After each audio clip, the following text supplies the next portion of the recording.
Welcome to the deep dive.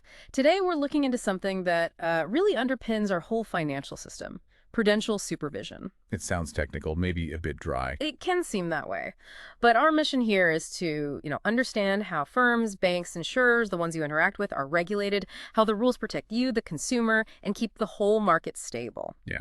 We've got some textbook excerpts, a useful image explaining the layers. It's quite a deep dive planned. And it's crucial stuff. Absolutely, because when this supervision has weaknesses, well, think back to the 2007-09 crisis. We saw how close things came to collapse. Understanding this isn't just history, it's about seeing the safeguards in place now. Exactly. And it's not just a list of rules. It's really about building resilience, building trust in what's become this incredibly complex global financial network. It's a safety net you might not even see.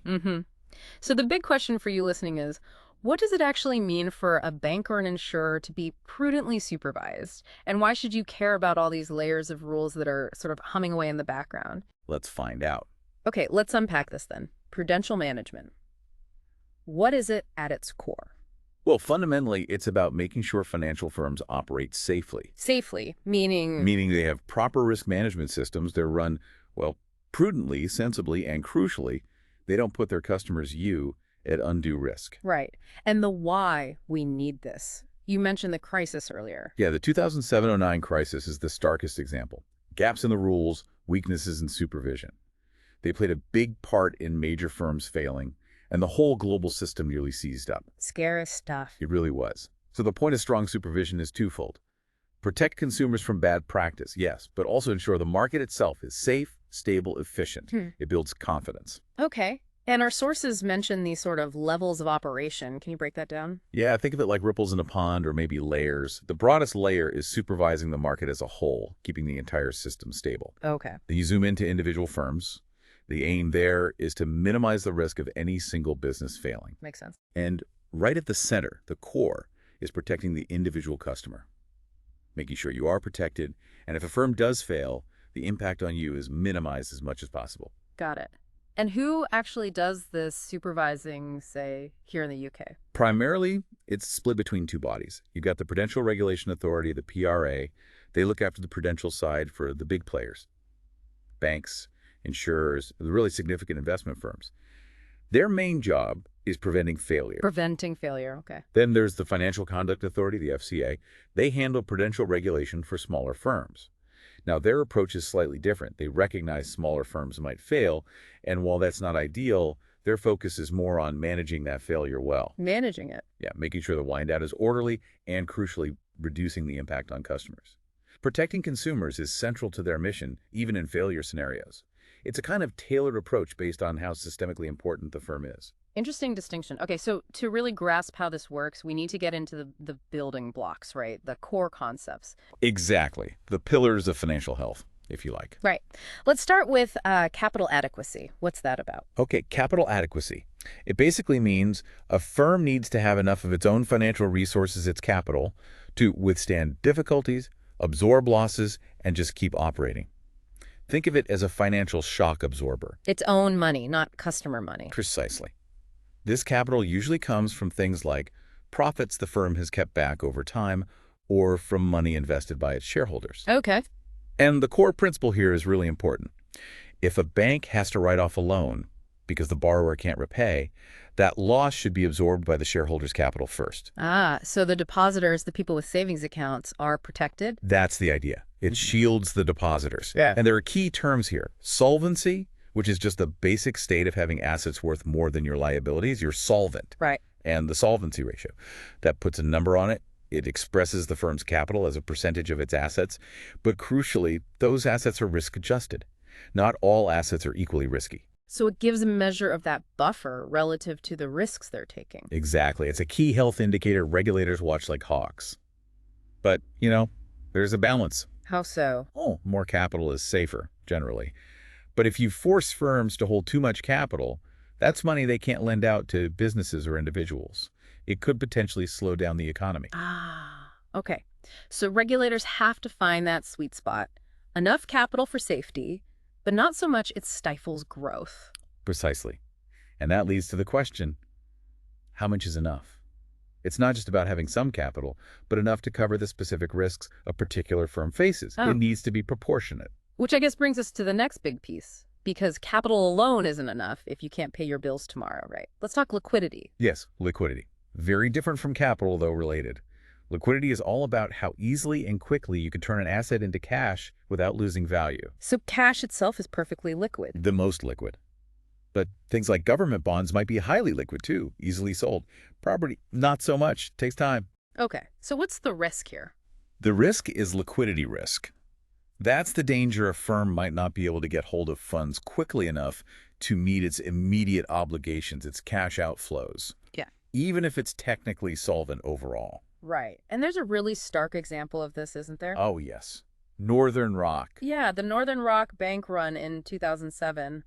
What happened there in terms of liquidity? Well, Northern Rock's business model relied heavily on borrowing money short-term from other banks in the wholesale money markets. Okay. When the financial crisis started brewing, those markets just froze. Banks stopped trusting each other, stopped lending short-term. Northern Rock suddenly couldn't get the cash it needed day to day. Even though they might have had enough assets long term? Exactly. They faced an acute liquidity crisis. Yeah. They had to go to the Bank of England for emergency funding. And when that news broke, Name it. Queues outside branches. The first UK bank run in decades. a vivid illustration of liquidity risk. Shows why just being solvent isn't enough. You need ready access to cash. So how do firms manage this? How do they ensure they have liquidity? Several ways. They hold a certain amount of very liquid assets like cash and government bonds that can be sold quickly. They also hold assets they can use as collateral to borrow money if needed. And they try to manage their funding sources, avoid relying too much on any one type, especially volatile short-term funding. Diversification is key. Right, spreading the risk. Okay, so we've had capital liquidity. What's the third pillar? The third one is operational risk. Operational risk. That sounds internal. It often is, yeah.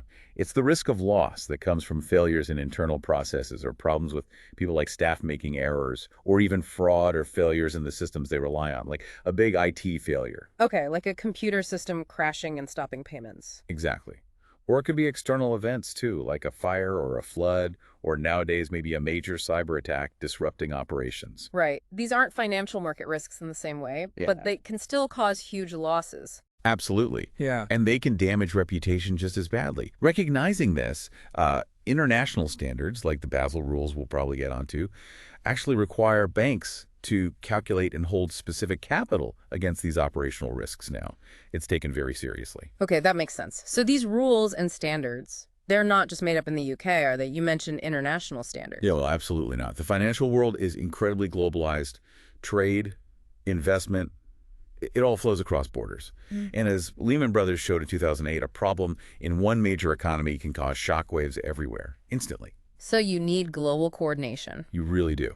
And that's where the Basel Committee on Banking Supervision, the BCBS, comes in. Based in Basel, Switzerland, hence the name. That's the one. Set up way back, formally in 1988, though its origins go back further. It's a forum for regulators from major economies around the world to cooperate and set common standards for banking supervision. The goal is global financial stability. And they produced the Basel Accords. Exactly. These are the big international agreements setting out capital requirements and other rules for banks.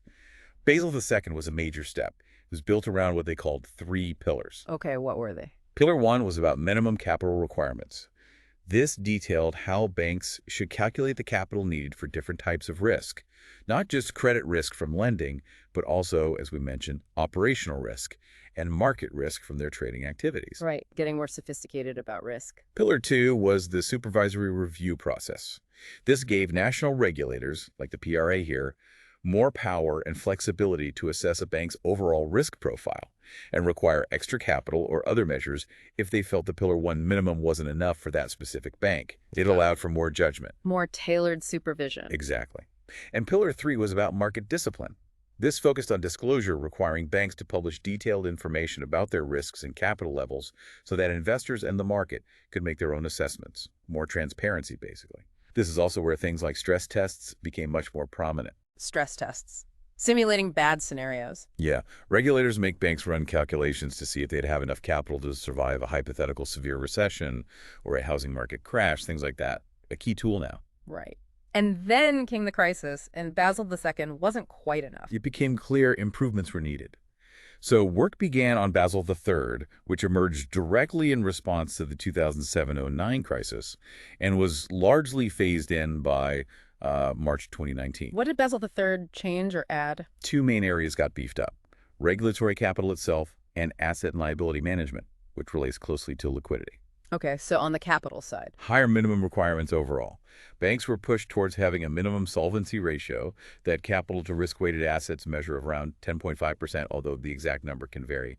There was also a much bigger focus on the quality of capital, particularly Tier 1 capital, which is the most loss-absorbing kind, like common equity, and improvements to how assets were risk-weighted. Trying to make the measures more robust. Definitely. And then on the asset and liability side, addressing that liquidity issue we saw with Northern Rock. Yes. Basel III introduced two completely new global liquidity standards. First, the liquidity coverage ratio, or LCR. This requires banks to hold enough high-quality liquid assets cash, government bonds, to cover their estimated net cash outflows during a 30-day stress scenario. Like a 30-day survival kit of cash? That's a good way to put it. Yeah. And second, the net stable funding ratio, or NSFR. This one looks longer term. It encourages banks to fund their activities using more stable, reliable sources like customer deposits or long-term debt, rather than relying too heavily on volatile short-term borrowing for the markets. Promotes longer-term stability. Okay, those sound like significant additions directly tackling weaknesses shown by the crisis. They were huge changes. And these Basel standards, they don't just float around, they get implemented into law.